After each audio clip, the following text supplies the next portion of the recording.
El título de mi conferencia, Goya y la duquesa caprichosa, María Josefa de Pimentel, duquesa de Osuna,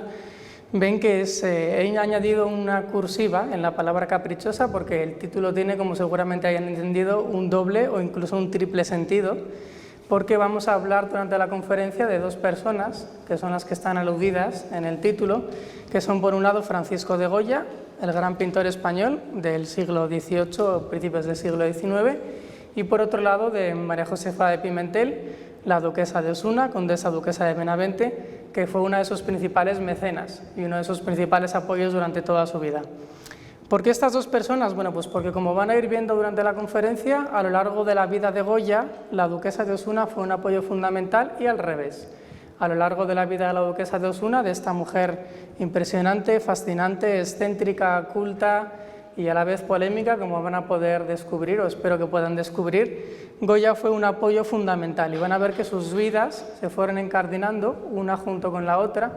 desde finales del siglo XVIII hasta principios del siglo XIX, donde vamos a terminar. Y además la palabra caprichosa hace referencia, como también imagino que habrían podido averiguar, dilucidar, por un lado a los caprichos de Goya, lógicamente la serie de grabados que Goya realizó sobre los vicios de la población española, según él, a finales del siglo XVIII, pero también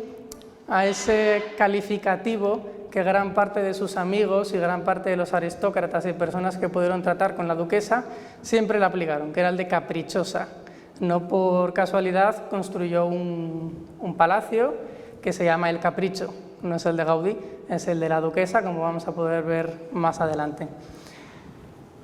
Bueno, antes de nada ponerles un poco en antecedentes. Como bien dijo Noemí en la presentación, esta conferencia ha surgido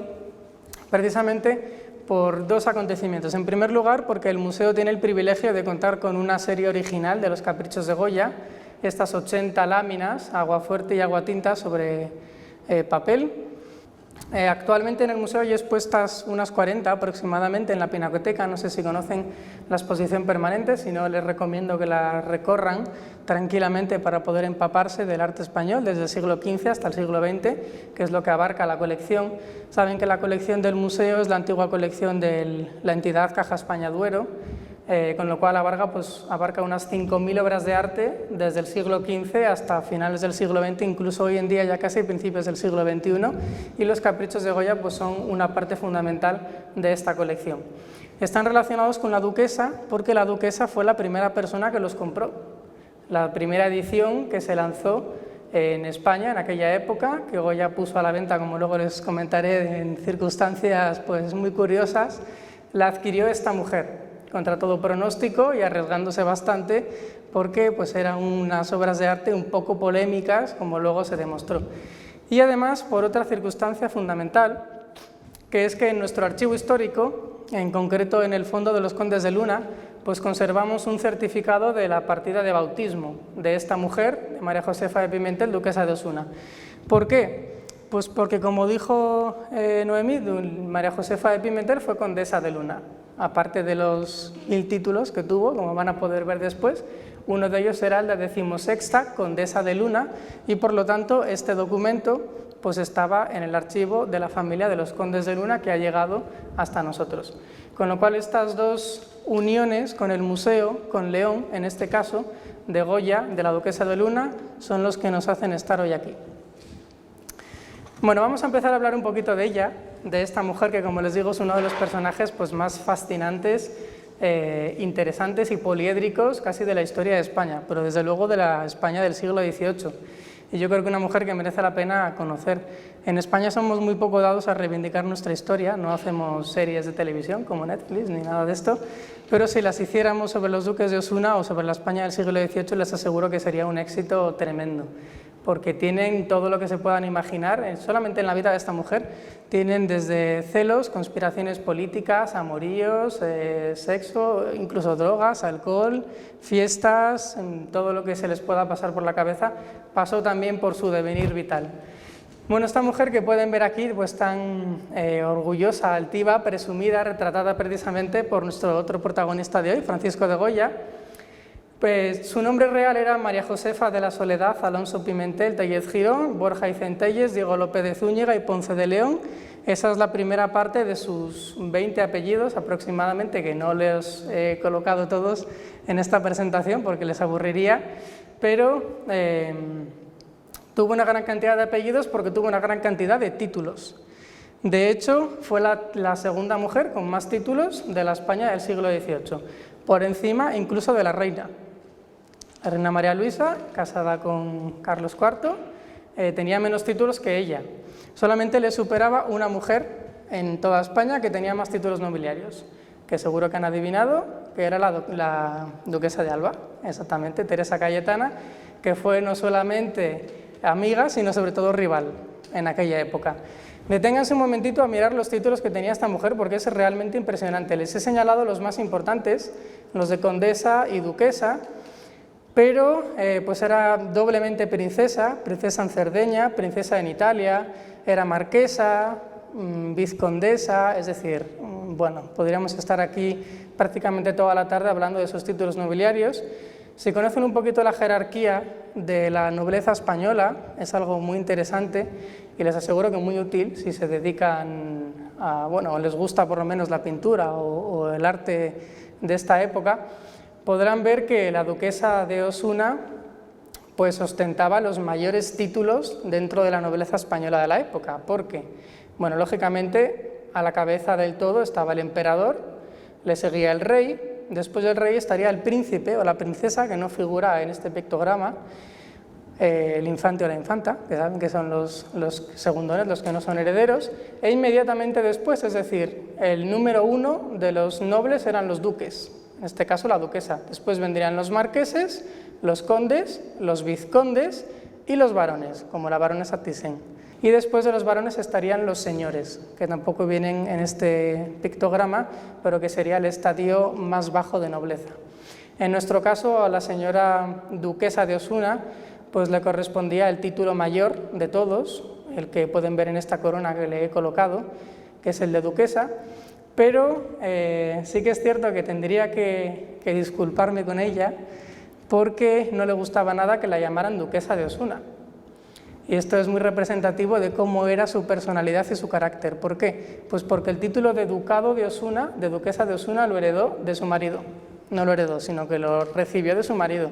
que era el noveno duque de Osuna. En realidad, su título por derecho propio, el que le transmitieron sus padres, era el de condesa duquesa de Benavente. Y ella era una mujer pues muy libre, muy independiente, lo que hoy en día llamaríamos feminista. De aquellas no existía el feminismo, pero si existiera seguramente no le hubiera importado nada adjudicarse ese apelativo, y no le gustaba nada que la conocieran por el título de su marido. Ella quería ser conocida como condesa duquesa de Benavente, que era el título que le correspondía por derecho propio. De hecho, hay una anécdota muy curiosa que dice que debió tener un pequeño enfrentamiento con Goya, con Francisco de Goya, porque Goya la llamaba la Peñafiel. La Peñafiel porque era también marquesa de Peñafiel por parte de marido. Su marido era marqués de Peñafiel y Goya la llamaba, no sabemos si despectiva o cariñosamente, queremos imaginar que cariñosamente, la Peñafiel. De hecho, decía que iba a cazar con ella.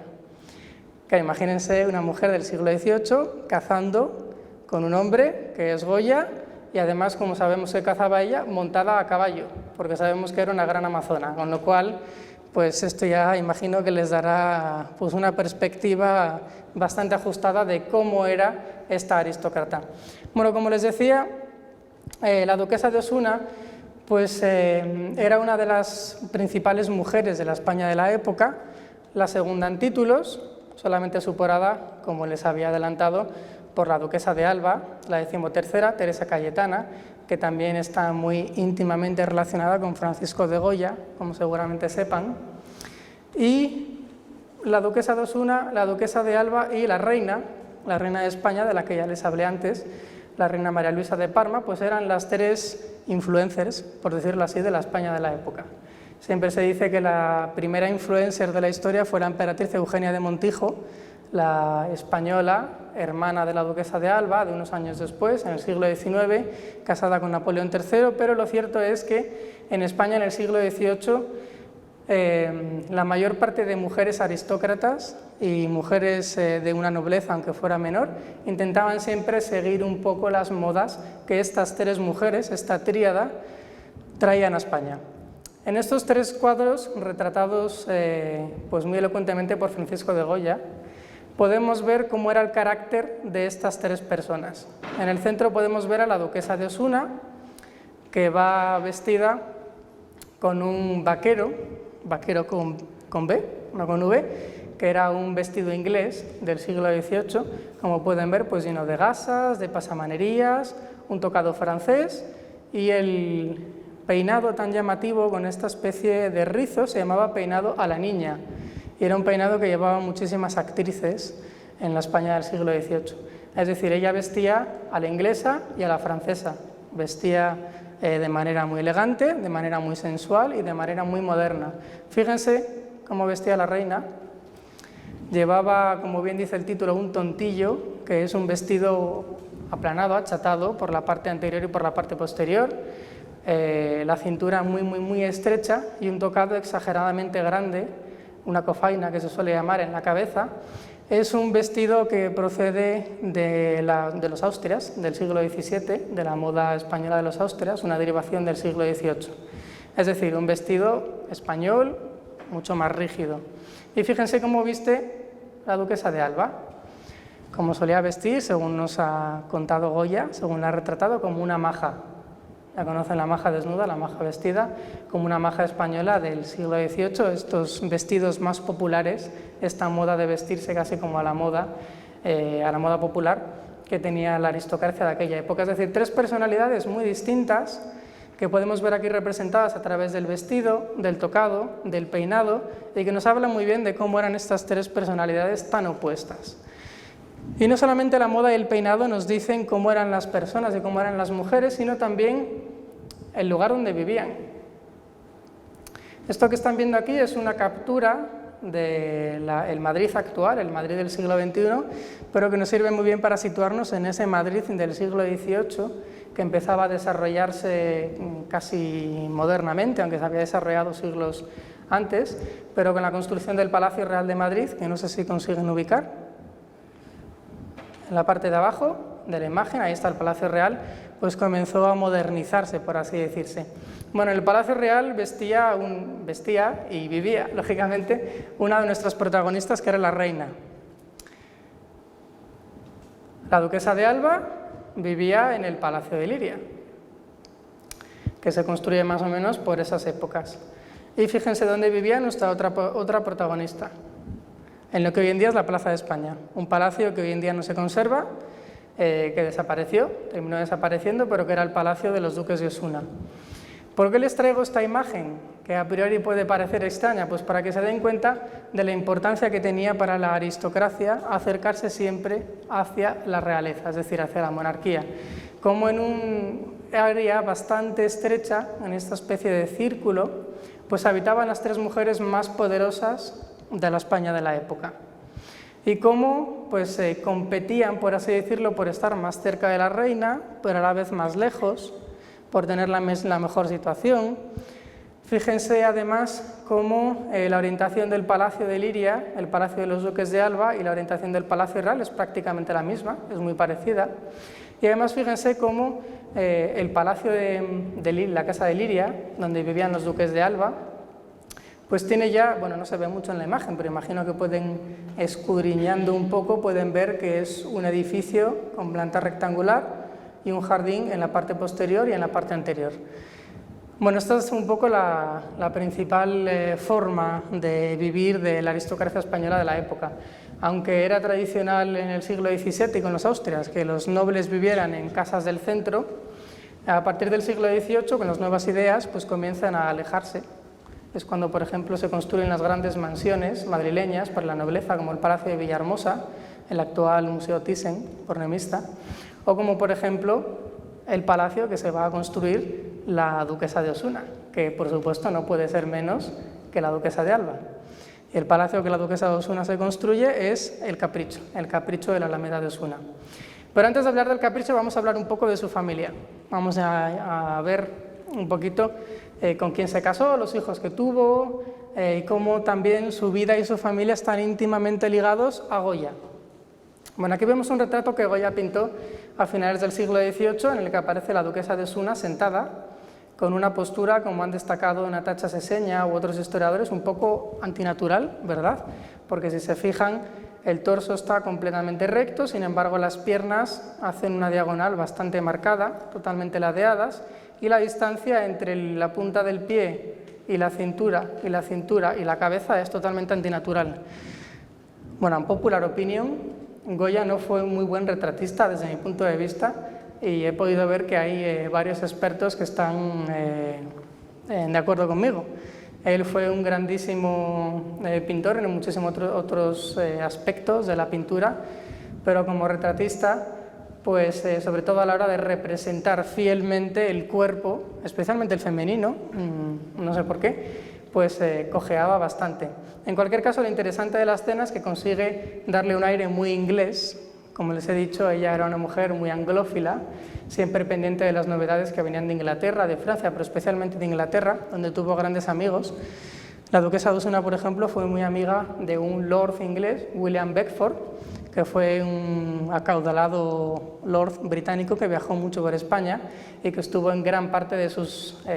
fiestas, de las fiestas que daban sus diferentes palacios de Madrid, y él nos dejó pues, noticias muy jugosas sobre las fiestas, las correrías y la forma que tenían los duques de Osuna de pasar su tiempo libre. Decían, por ejemplo, que en la España del siglo XVIII, cuando alguien quería decir que gastaba mucho, se le decía que gastaba como los duques de Osuna. Fíjense lo que tenía que gastar. El propio William Beckford dejó dos anécdotas que dan un poco a entender cuál era el nivel de vida y el tren de vida de esta mujer, que por supuesto era riquísima, tenía una de las mayores fortunas de España y que ella misma administraba de manera personal. Es decir, ella misma miraba sus fincas, ella misma despachaba a los administradores de las fincas y ella misma pues llevaba las cuentas de todos sus negocios. Bueno, el William Beckford contaba, por ejemplo, que en una fiesta a la que asistieron los duques de Osuna, en París, se acabó el champán. La duquesa de Osuna dijo que, bueno, que no era normal que el champán se terminara en una fiesta tan distinguida como aquella, y en la siguiente fiesta que dio ella en Madrid, recibió a los invitados con tinajas de champán para que los caballos de los carruajes pudieran beber. Lógicamente el champán no faltó ni para los caballos ni para los invitados. Otra anécdota muy curiosa que nos cuenta William Beckford sobre el nivel de vida de los duques de Osuna, por ejemplo, en el Palacio del Capricho de la Alameda de Osuna, donde ellos vivían, invitó a varios embajadores, entre ellos el embajador de los Países Bajos, y el embajador de los Países Bajos, que tenía fama de ser bastante tacaño, se le cayó una moneda. Estaban jugando a un juego de apuestas y una moneda se le cayó al suelo. Se agachó para intentar recogerla y, como estaba bastante oscura la estancia, la duquesa de Osuna encendió un taco de billetes para darle luz. Con lo cual, pues el nivel de gasto que dicen que tenía en aquella época da también un poco a entender el nivel de vida y, por supuesto, cómo podía permitirse pues, encargar tantísimas obras a un pintor que no era nada barato, como era Francisco de Goya, y construir palacios como los que vamos a ver más adelante. Bueno, este retrato, como les decía, fue pintado por Goya en torno a 1797, 88, 89 más o menos. En él aparece su marido, que era Pedro de Alcántara, Tellez Girón y Pacheco, noveno duque de Osuna, marqués de Peñafiel y otra gran cantidad de títulos. Aparece su hija, la marquesa de Santa Cruz, que también fue retratada por Francisco de Goya años después, al gusto neoclásico, en este óleo que seguramente conocen del Museo del Prado. Aparece su otra hija, cogida de la mano izquierda de su marido, que fue nuevamente, sorpresa, retratada por Goya años después, cuando se casó con el duque de Abrantes. Las dos, tanto la marquesa de Santa Cruz como la duquesa de Abrantes, fueron grandes melómanas, grandes admiradoras de la música, amantes de la música como su madre, y por ello Goya pues, las representa o bien con partituras o bien con instrumentos musicales. Los hijos, en este caso, por ejemplo, aquí vemos a Francisco de Borja. Francisco de Borja fue un político y militar español muy importante, fue el heredero del ducado de Osuna, es decir, fue el 10º duque de Osuna, y fue un personaje pues, muy interesante para la política de la época y sobre todo muy elocuente de lo que era esta familia, porque recibió una educación muy liberal y de hecho él, cuando se hizo mayor, estuvo en las Cortes de Cádiz en 1812, firmó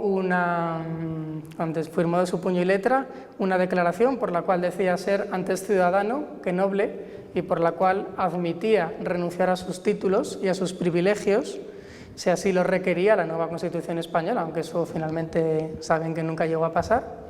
Y siempre apoyó el liberalismo y el constitucionalismo. De hecho, durante una época estuvo exiliado por Fernando VII por ser liberal. Fíjense que estamos hablando de la segunda familia más poderosa de la aristocracia española y da una educación liberal a sus hijos, con lo cual pues piensen las ideas tan adelantadas que tenían en aquella época. Y su otro hijo, este personaje que vemos aquí, que tiene en sus manos un cochecito, esta especie de juguete, este fue Pedro de Alcántara, como su padre, y fue también un político liberal, también estuvo exiliado, como su hermano, por Fernando VII, y a su vuelta a España se convirtió en uno de los primeros directores del Museo del Prado. Director del Museo del Prado, director de la Real Academia de Bellas Artes de San Fernando y académico de la Real Academia de la Historia. Grandísimo mecenas, formó una de las grandes colecciones también de pintura de aquella época y también se dedicó a recopilar gran parte de la colección de sus padres. Bueno, es una colección muy rica. Ya se pueden imaginar que la aristocracia de aquella época, pues lógicamente no escatimaba ningún tipo de gasto en coleccionar pintura, en coleccionar arte. ¿Por qué? Pues en primer lugar, porque el arte es poder, como bien saben ustedes. Tener pintura es símbolo de prestigio, es símbolo de que tienes dinero y sobre todo es símbolo de tener algo prácticamente inmaterial, algo que no muchas personas pueden comprender y que solamente una serie de personas pueden llegar a ello. Y además, pintura, en el caso de esta familia tan culta y tan ilustrada, sencillamente porque les gustaba, porque fueron unos grandísimos admiradores de las artes, no solamente de la pintura, sino también de la música, de la literatura, como vamos a ver después, y de hecho pues tuvieron una gran cantidad de obras, en concreto de Francisco de Goya, hasta 22, como pueden ver en la pantalla, 22 obras de Goya. Gran parte de ellas se conservan hoy en día en diferentes museos, la mayor parte en España, también en Inglaterra o incluso en Australia, y otras obras están en paradero desconocido. Le encargaron, por ejemplo, a Goya, cuando todavía era un joven pintor, cuando todavía no era muy famoso, varias escenas campestres para decorar el palacio de la Alameda de Osuna. Por ejemplo, esas escenas que pueden ver aquí, que hacen referencia algunas a las diferentes estaciones del año, otras a escenas pues, de la vida cotidiana de los campesinos de aquella época, sí es cierto que un poco idealizada, como en la mayor parte de la pintura de aquella época. Ven, por ejemplo, temas muy recurrentes en la pintura de Goya, como los columpios, estas diversiones de la aristocracia o de las clases de aquella época, como la cucaña, que aparece en otras obras del pintor. Y estas escenas campestres para el capricho estuvieron colocadas en la biblioteca y en el comedor del Palacio de los Duques de Osuna. Pero sin duda las más importantes y las más interesantes, y desde luego las que más nos pueden hablar de la personalidad de la Duquesa de Osuna, son las 6 escenas de brujas que realizó Goya también para su palacio, para el Palacio de la Duquesa. Bueno, estas escenas de brujas o de brujerías no estaban destinadas a las zonas públicas, no estaban destinadas al comedor, en el que se realizaban los grandes banquetes, ni estaban realizadas a la biblioteca, sino que estaban destinadas al estudio personal de la duquesa, al gabinete. Y piensen lo que significa que la duquesa, una mujer, en la España del siglo XVIII, tuviera un estudio, tuviera un gabinete. Eso quiere decir que era una mujer culta, que tenía sus propios libros, que tenía sus colecciones, posiblemente tuviera sus medallas, sus monedas, sus cosas de valor, ahí redactaría sus cartas. Dicen que también escribía, que le gustaba escribir, especialmente poesía, aunque no conocemos estas poesías porque no han llegado hasta nosotros, o yo desde luego no las conozco. Sí que dicen algunos de sus amigos, como Jovellanos o Leandro Fernández de Moratín, que le gustaba dedicar parte de su tiempo a escribir poesía. Bueno, pues estas escenas de brujerías que Goya pinta para su estudio son muy interesantes por varios motivos. En primer lugar, porque piensen que estamos en la España de la Ilustración, de las luces, es decir, la España de la razón por encima del sentimiento. Bueno, ya conocen Rousseau, Voltaire, todos los ilustrados franceses, todas las ideas políticas, intelectuales que llegan mayoritariamente desde Francia, aunque en España ya había habido unos antecedentes muy importantes con José Cadalso y otros autores. Y por lo tanto, pues pintar escenas de brujerías, escenas en las que aparece lo fantasmagórico, lo paranormal, lo que está fuera de los sentidos, lo que está fuera de la razón, lo que no tiene prácticamente explicación, pues parece un poco contradictorio, sobre todo si estamos hablando de una personalidad, de una mujer ilustrada, una mujer francesa, una francesada, que viste a la moda inglesa, que viste a la moda francesa y que siempre defiende el liberalismo. Y además son interesantes porque marcan un antes y un después en el devenir de Goya. Goya, que como saben, pues había dedicado durante su juventud a hacer cartones para tapices, para adornar los palacios reales, con esas escenas campestres que habíamos visto, escenas bucólicas, en las cuales pues,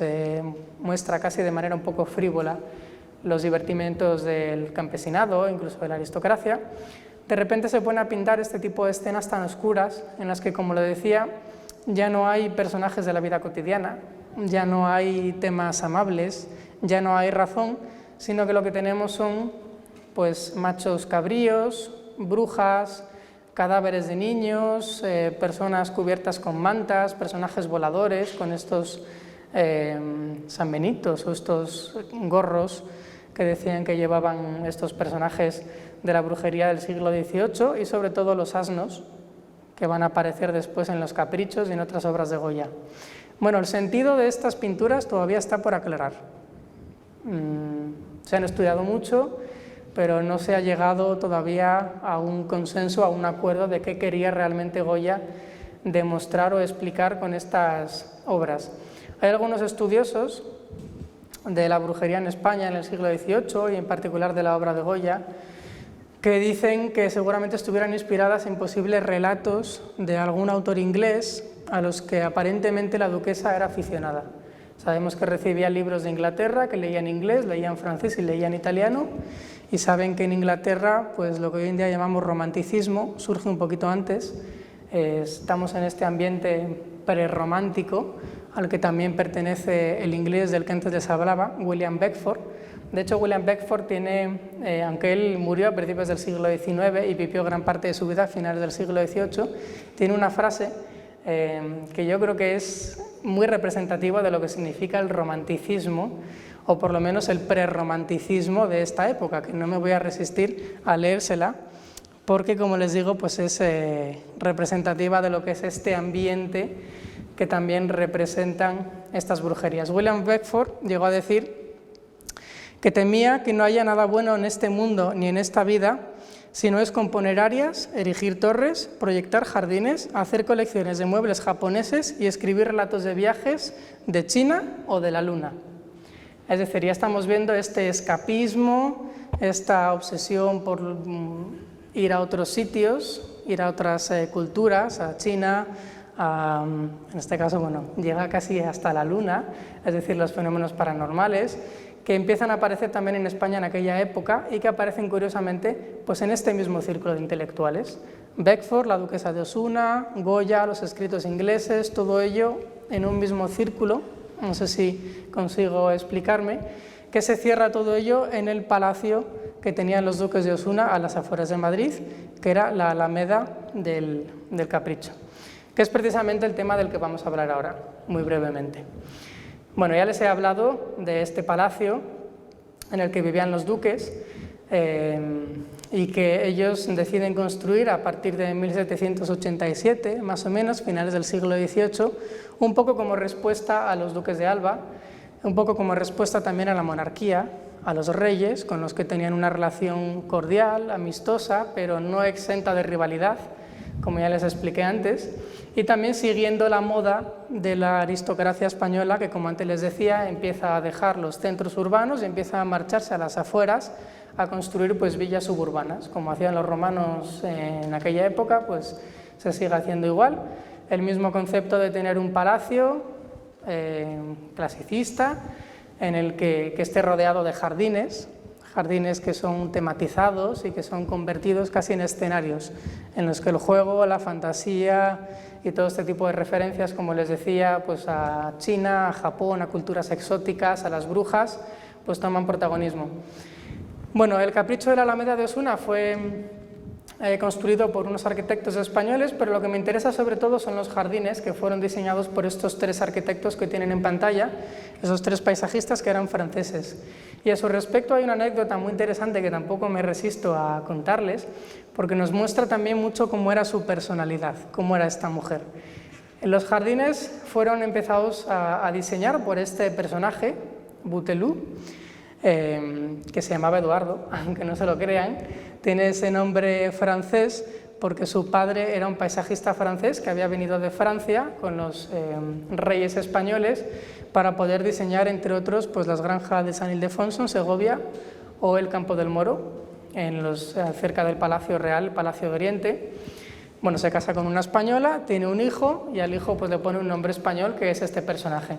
Bueno, este personaje es contratado por la duquesa de Osuna, que desde el primer momento dirige personalmente y diseña las obras. Su marido en este caso queda un poco aparte, es ella la que desde el primer momento decide diseñar y construir estos jardines y este palacio. Como les digo, la duquesa contrata a este personaje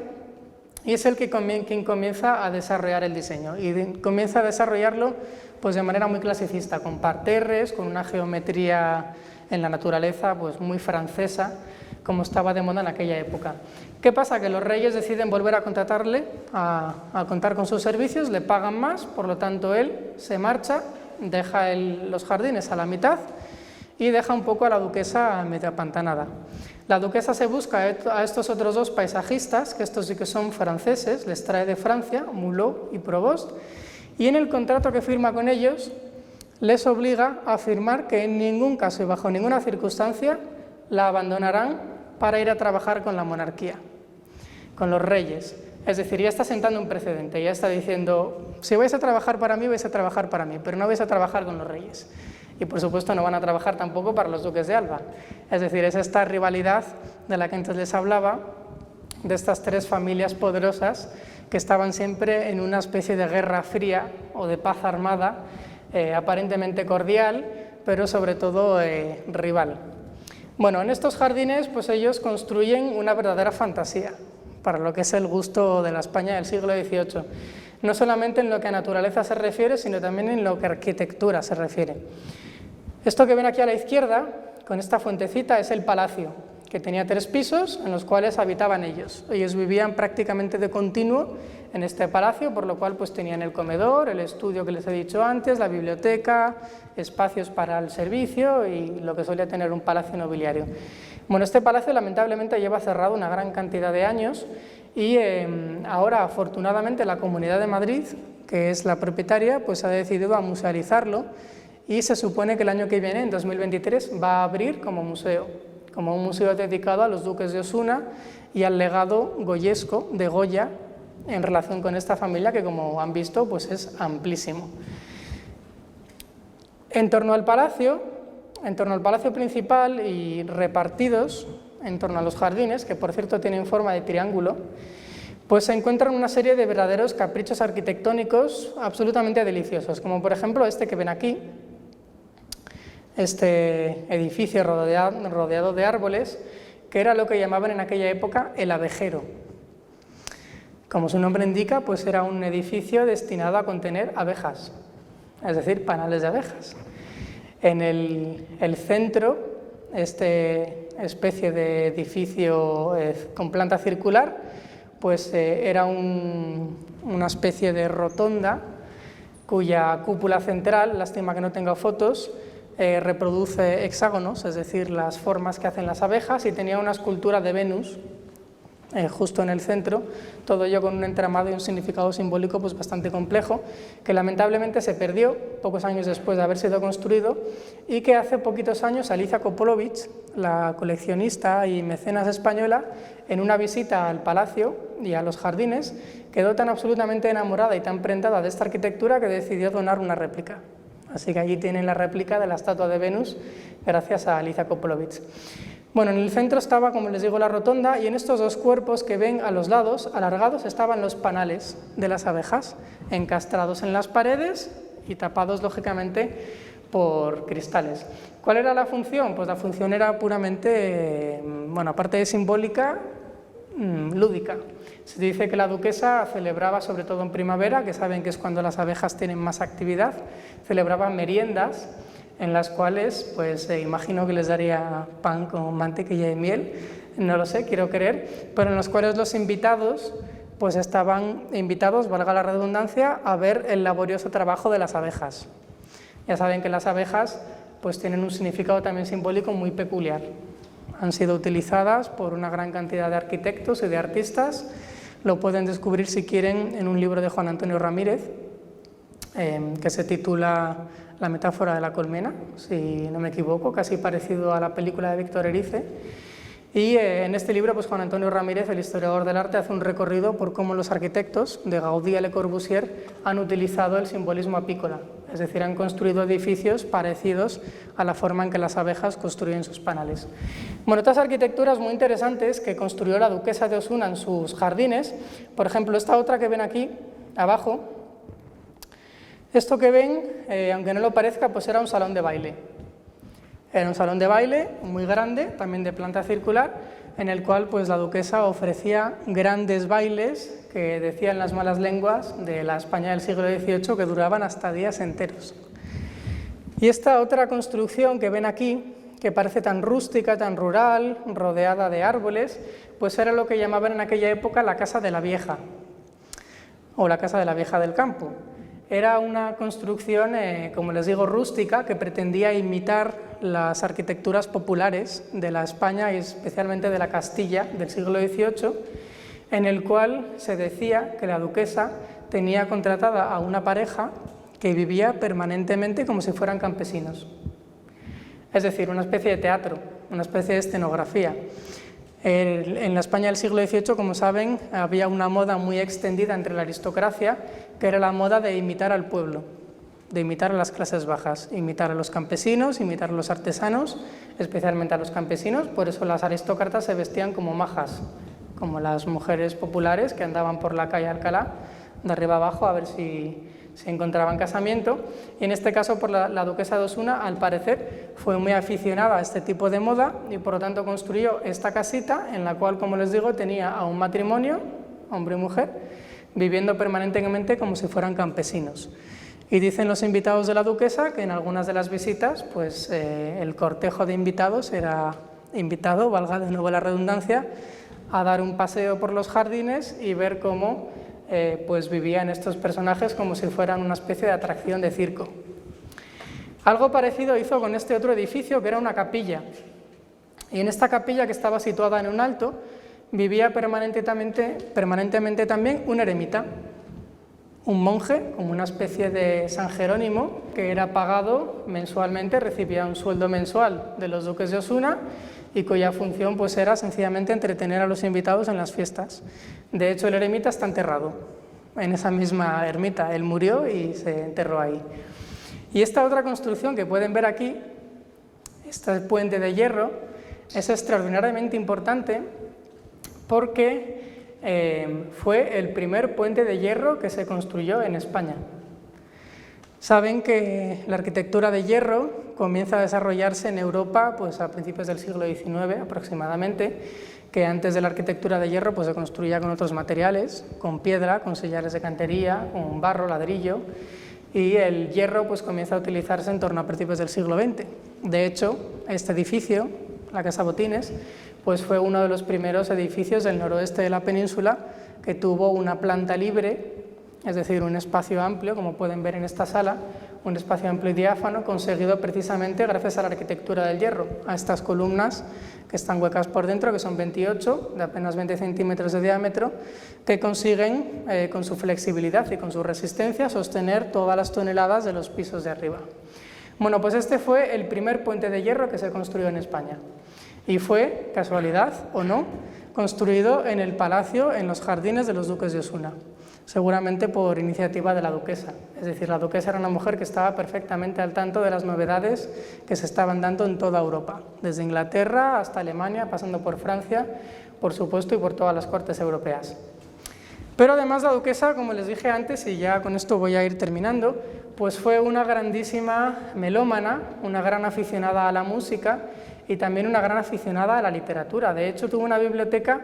que superaba los 60.000 volúmenes. Fíjense lo que son 60.000 volúmenes en la España del siglo XVIII. Es verdad que es el recuento que hizo su hijo, bueno, que hicieron sus hijos en el testamento cuando ellos murieron, es decir, fue la labor de acopio de toda una vida, pero 60.000 volúmenes para una vida entera son muchísimos volúmenes. Y además, la duquesa de Osuna tuvo el privilegio de tener la primera biblioteca pública de España,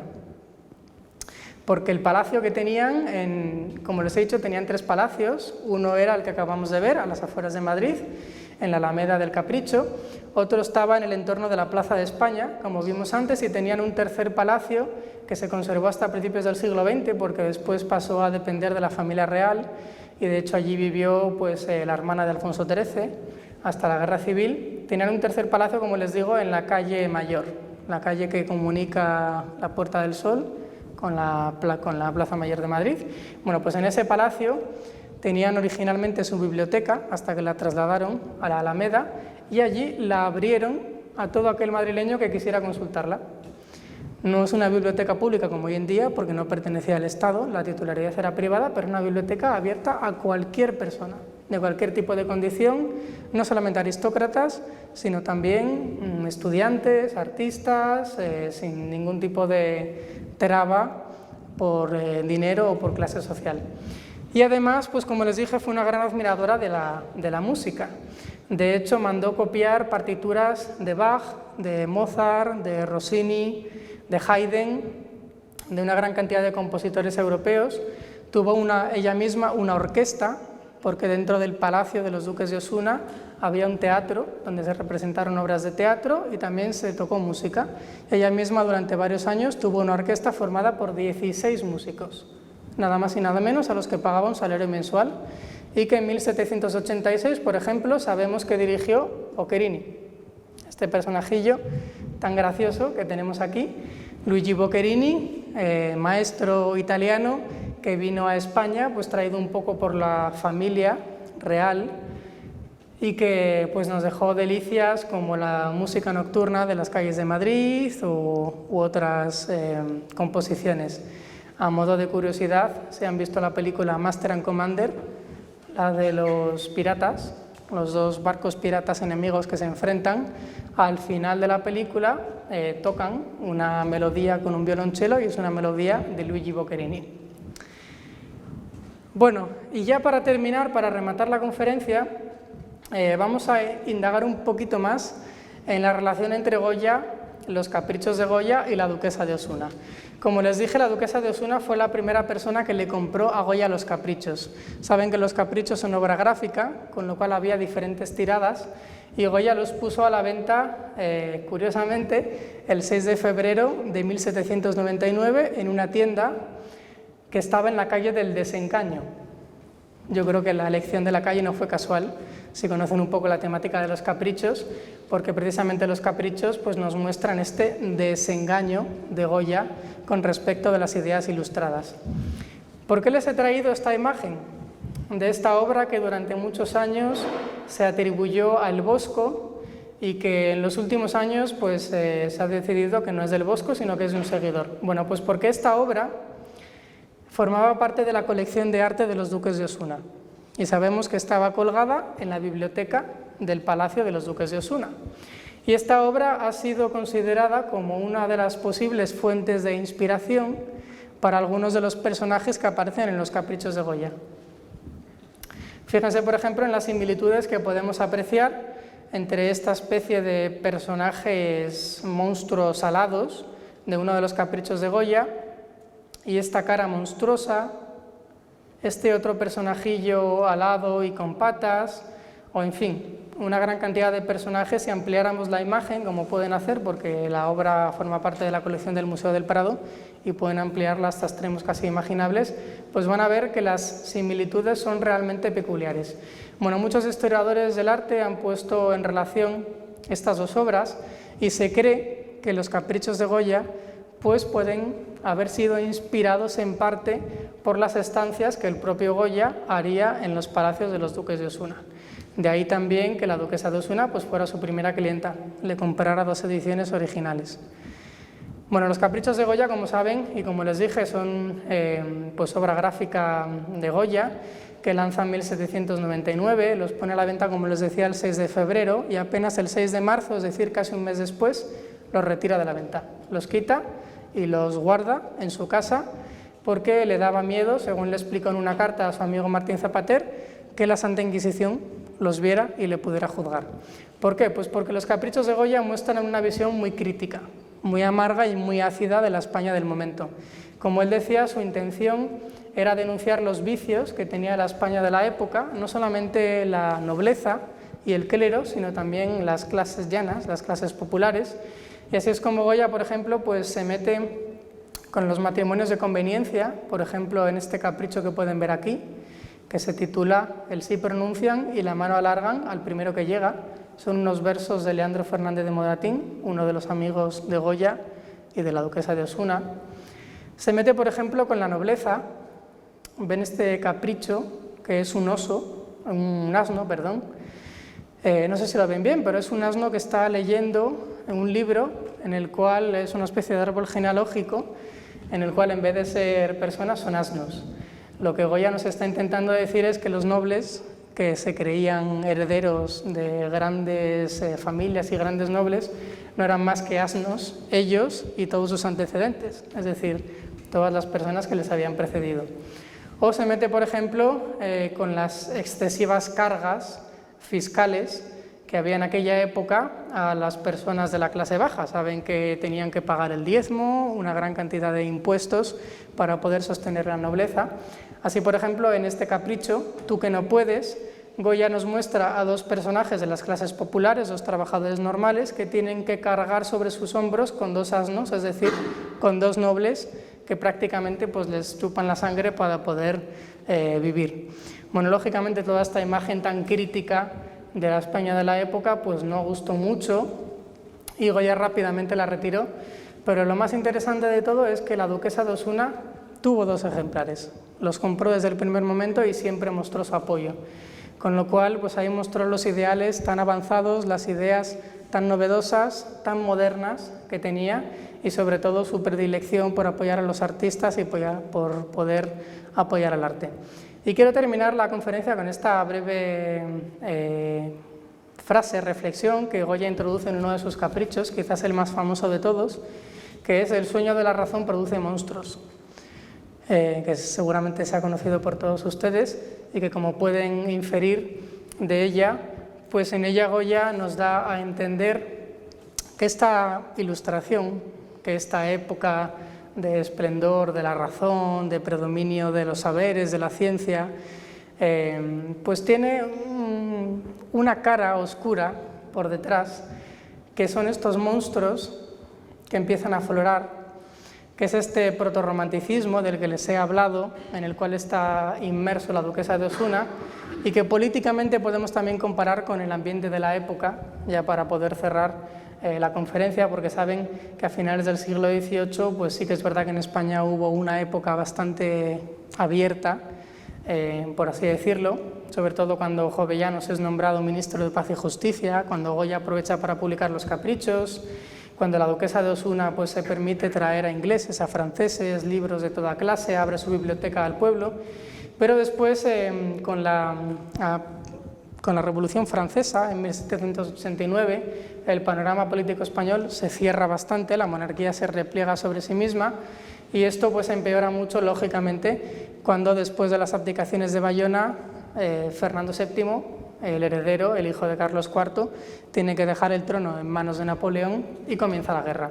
Es en este momento cuando la duquesa de Osuna comienza a ver caer su poderío no solamente social, sino también económico y político, cuando el propio Goya comienza también a ver caer su prestigio artístico y económico. Goya termina exiliado en Francia, los duques de Osuna se marchan también a París, aunque no llegan, se marchan, perdón, a Viena, aunque nunca llegan a Viena, se quedan por el camino, se quedan en París, y a partir de este momento los duques de Osuna y todo el ducado de los Osuna comienza un lento pero inexorable declive hasta nuestros días, cuando la duquesa de Osuna sigue existiendo en la actualidad, creo que es la 20ª duquesa de Osuna, si no lo recuerdo. A día de hoy pues ha perdido gran parte de los títulos nobiliarios, por supuesto gran parte del patrimonio que ha pasado a ser público, y bueno, ilustra un poco el devenir de la aristocracia española en los últimos tiempos. Bueno, pues con esto termino mi conferencia. Espero que les haya gustado, espero que no se hayan dormido, por lo menos, que hayan aprendido alguna cosa y sobre todo que hayan descubierto a esta mujer tan fascinante, tan importante y tan, como les dije, poliédrica, polémica, pero sobre todo fundamental de la historia de España, relacionada íntimamente con este otro personaje fundamental de nuestra historia del arte, como es Francisco de Goya.